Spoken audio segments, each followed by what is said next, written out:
चले बड़ी खबर का रुख करेंगे। कांग्रेस का पीएमओ गृह मंत्री पर वार सामने आया है। बता दें कि कांग्रेस के प्रवक्ता रणदीप सुरजेवाला ने प्रहार किया है। दरअसल गुजरात हाईकोर्ट की टिप्पणी को लेकर निशाना साधा है। उन्होंने कहा है कि गुजरात की 85% मौत अहमदाबाद के सिविल अस्पताल में हुई है। अस्पताल नहीं चला सकते, देश कैसे चलाएंगे। हाईकोर्ट ने अस्पताल को भूमिगत जेल से भी बुरा बताया है। गुजरात कहा टाइटैनिक जहाज डूबने जैसा है।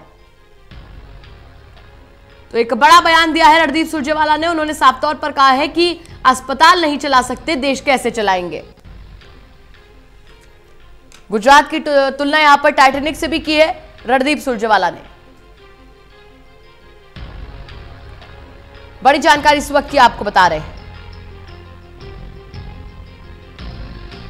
तो ट्वीट करके निशाना साधा है और आप देख सकते हैं कि पीएम और गृह मंत्री के ऊपर निशाना साधा है। मेरे सहयोगी तरुण कालरा जुड़ चुके हैं।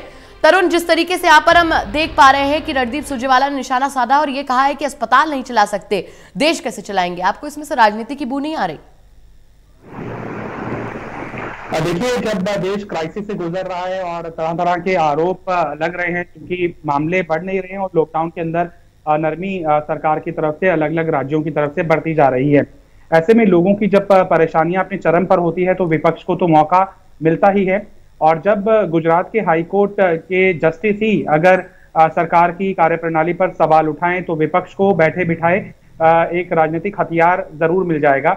और अब वो विपक्ष की भूमिका सरकार के साथ उनकी वाहवाही करने के लिए तो होती नहीं है। विपक्ष कटाक्ष करता है, विपक्ष आरोप लगाता है और विपक्ष टिप्पणियां करता है जहां पर सरकार ठीक नहीं है। तो लोकतंत्र की यही खूबसूरती है कि चेक एंड बैलेंस एक तरह से वॉच डॉग की तरह विपक्ष का काम होता है, सकारात्मक भी होता है और आलोचनात्मक भी होता है।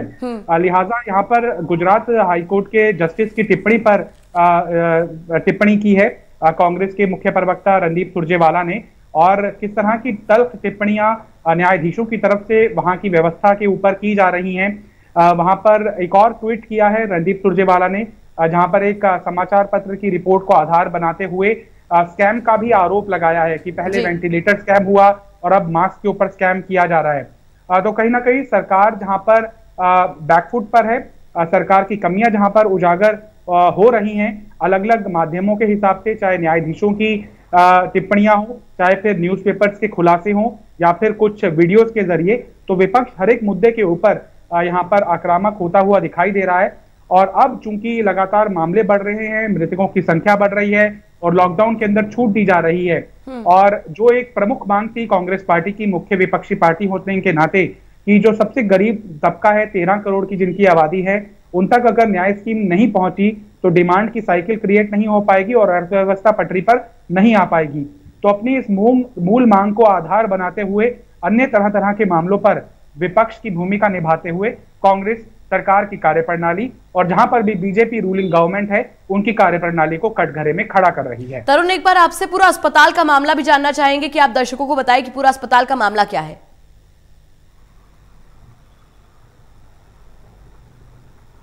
हेलो तरुण, आप तक मेरी आवाज पहुंच रही है?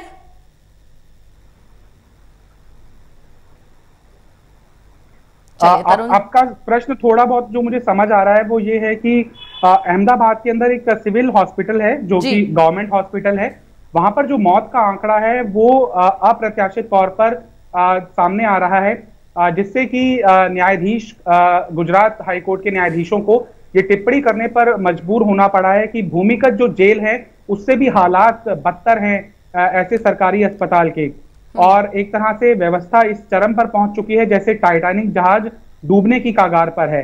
इस टिप्पणियों का रेफरेंस देते हुए वहां के जो लोकल न्यूज़पेपर हैं उन्होंने ये रिपोर्ट कैरी की है जिस पर कांग्रेस पार्टी ने प्रहार किया है। अहमदाबाद के एक सिविल हॉस्पिटल के अंदर मौत के आंकड़ों को जताते हुए सरकार की कमियों को उजागर करने की यहां पर कांग्रेस पार्टी कोशिश कर रही है। जी, तो तमाम तरीके की राजनीतिक आरोप प्रत्यारोप का दौर भी जारी है। देखना होगा कि अब इस पर बीजेपी की तरफ से क्या जवाब आता है। बहुत बहुत शुक्रिया तरुण, जुड़ने के लिए, तमाम जानकारी से रूबरू करवाने के लिए।